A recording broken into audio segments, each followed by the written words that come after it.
شروع اللہ کا نام لے کر جو بڑا مہربان نہایت رحم والا ہے۔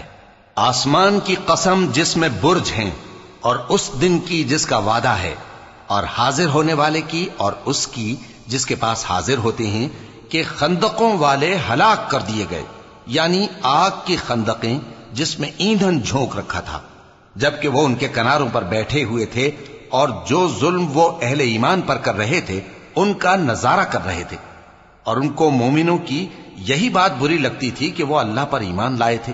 جو غالب ہے، سب خوبیوں والا ہے، جس کی آسمانوں اور زمین میں بادشاہی ہے،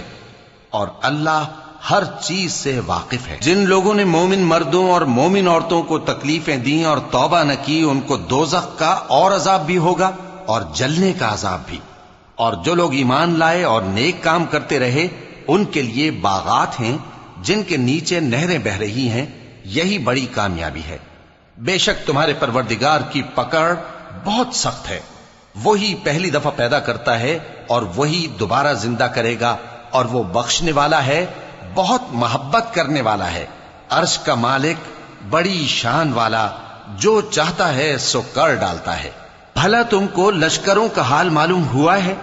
یعنی فرعون اور سمود کا؟ اصل بات یہ ہے کہ کافر مستقل جھٹلانے میں لگے ہیں، جبکہ اللہ بھی ان کو ہر طرف سے گھیرے ہوئے ہے۔ یہ کوئی معمولی کلام نہیں، بلکہ یہ قرآن عظیم الشان ہے، لوح محفوظ میں لکھا ہوا۔